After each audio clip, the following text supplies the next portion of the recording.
You've got $400,000 in cash, literal bags of it. More money than most people see in 5 years. But you can't buy a house with it, can't put it in a bank, can't even buy a decent car without someone asking questions you don't want to answer. Having dirty money isn't like being rich. It's like being rich in a currency nobody accepts. So what do you do with it? You find a business that eats cash for breakfast, and you feed it. All right, so let's call our guy Marco. Marco is not a pizza guy. Never has been. Couldn't tell you the difference between a margarita and a marinara if his life depended on it.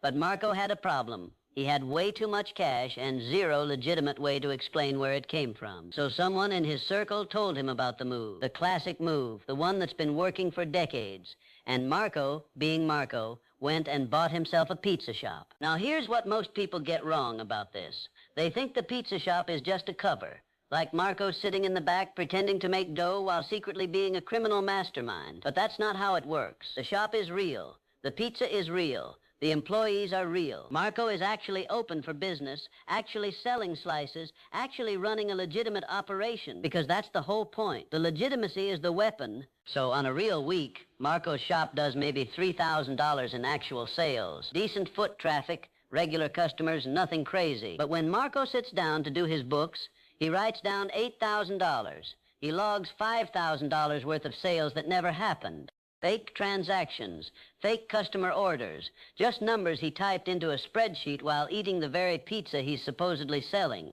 And that extra $5,000, that came from the bag, the dirty bag, the one that's been sitting in his apartment making him nervous. He walked it in, mixed it with the real cash from the register, and now it's revenue, it's income. It has a story. And bro, this is the part where I have to stop and explain something, because there's actually a word for exactly what Marco just did. It's called placement. And I know that sounds like a real estate term, but just stay with me for a second. Placement is literally just the first step of money laundering. It means taking your dirty physical cash, the stuff that's sitting in a bag with no explanation, and physically getting it into the financial system somewhere. Getting it into a register, getting it into a business account, getting it into anywhere that makes it look like it came from something normal. You're placing it, like dropping a dirty chip into a pile of clean chips at a casino. Once it's in the pile, good luck figuring out which one was dirty. Marco's Pizza Shop is his placement machine. Every week he feeds dirty cash in through the back and watches it come out the other side looking like pizza money. And pizza money?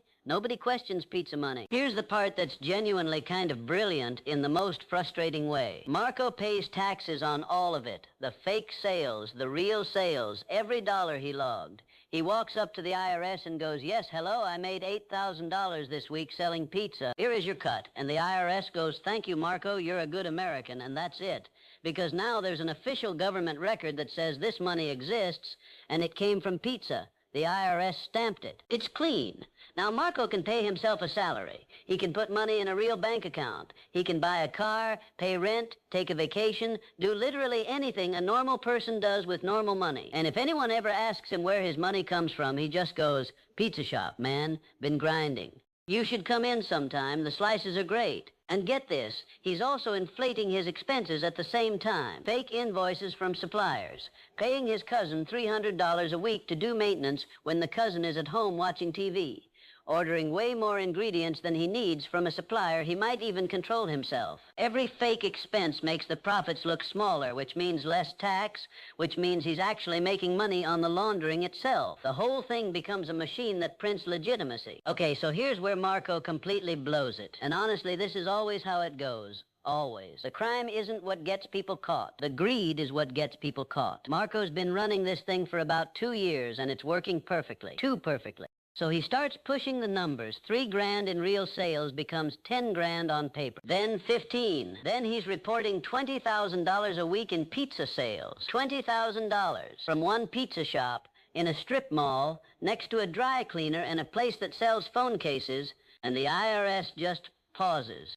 Because here's something most people genuinely don't know. The IRS has industry data on basically every type of business in existence. They know what a pizza shop your size in your neighborhood with your number of employees should be making. They track averages, they have benchmarks, and Marco's numbers aren't just a little off. They're insane compared to every other pizza shop in his area. He's supposedly outselling established restaurants in better locations by 3 to 1. So they send an auditor, and the auditor is not there to chat. He asks for receipts, customer counts, and then he asks for credit card records, because even in a cash business, some people always pay with a card. Always. And Marco's card transactions tell a very different story than his reported sales. The card data supports maybe 15% of what he claims he made. The other 85% is supposed to be cash from customers who apparently never used a card. Ever. Then they pull his ingredient orders and write, so listen, this is where it really falls apart. You cannot sell $20,000 of pizza a week if you are only ordering enough flour, cheese, and sauce for $3,000 of pizza. The food cost math is impossible. An auditor who has done this for 6 months knows exactly how much mozzarella it takes to generate 20 grand in revenue. And Marco is nowhere close. Once investigators start pulling that thread, everything comes apart embarrassingly fast. They find the fake supplier invoices.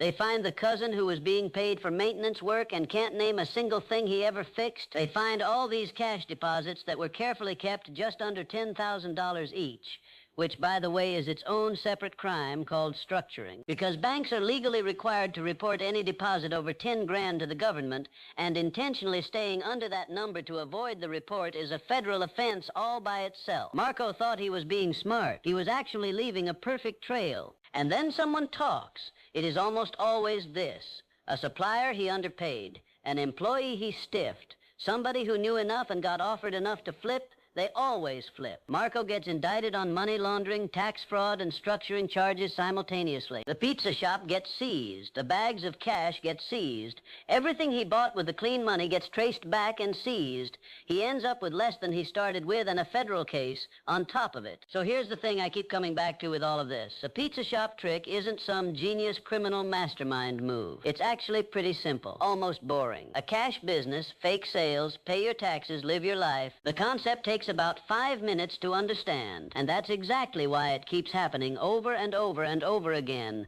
Laundromats, car washes, nail salons, restaurants, any business where cash is normal becomes a potential washing machine for dirty money. The part that always gets people isn't the scheme, it's the ego. Marco's scheme worked fine until Marco decided fine wasn't good enough. The IRS isn't catching criminal masterminds. They're catching people who got greedy enough to make the math stop making sense. The dirty money was never really the problem. The problem was always the story. And the second the story stops adding up, it's over. Anyway, that's the pizza shop trick. If you want the car wash version, which is somehow even wilder, drop it in the comments. And if you've been to a suspiciously quiet pizza shop lately, maybe just think about that for a second.